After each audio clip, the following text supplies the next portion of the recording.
दोस्तों, सुनीता विलियम अंतरिक्ष से वापस आ गई हैं, परंतु हमारे देश यानी कि भारत की मीडिया और जो पब्लिक है वो इस तरीके से हल्ला मचा रही है, इस तरह से दीवानी हो रही है जैसे कि सुनीता विलियम को भारत ने ही अंतरिक्ष में भेजा था और भारत ही उसे अंतरिक्ष से लेकर आया है। तो इस तरीके से एक जो कहावत चली आ रही है ना, बेगानी शादी में अब्दुल्ला दीवाना, वो बिल्कुल भारतीय मीडिया पर 16 आने बिल्कुल सच बैठती है, क्योंकि यहाँ पे इतनी ज़्यादा हंसी और खुशी मनाई जा रही है, इतना प्राउड फील किया जा रहा है जैसे कि वो भारत की ही नागरिक हो, जबकि हकीकत ये है कि सुनीता विलियम अमेरिका में पैदा हुई और अमेरिकी बॉर्न नागरिक है। जी हां, वहां की वो नागरिकता रखती हैं और वो अपने देश यानी कि अमेरिका के लिए काम करती है, लेकिन भारत की जो आवाम है भाई, उसका तो क्या ही कहना। और ये केवल पहला ही वाकया नहीं है जबकि इस तरह की दीवानगी जो है एक विदेशी नागरिक के तौर पर हमारे देश में देखी जा रही है। इससे पहले भी जब ऋषि सुनक ब्रिटेन के प्रधानमंत्री बने थे, तब देश में इस तरह की हवा चल रही थी कि जैसे हमारे अंग्रेजों की 200 साल की गुलामी का एक बदला ले लिया है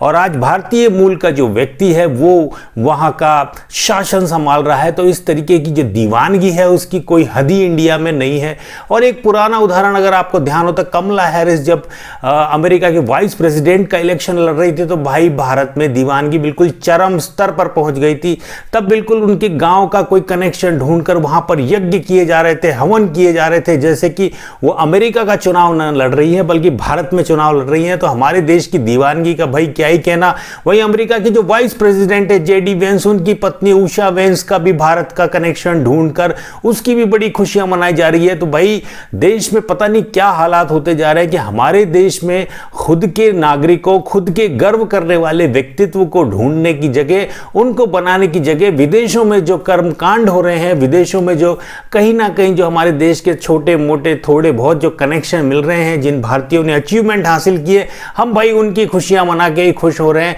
तो भाई देश में क्या ही हवा चल रही है ये बड़ा कहना मुश्किल है। तो आप समझ सकते हैं कि देश आखिर किस ओर जा रहा है।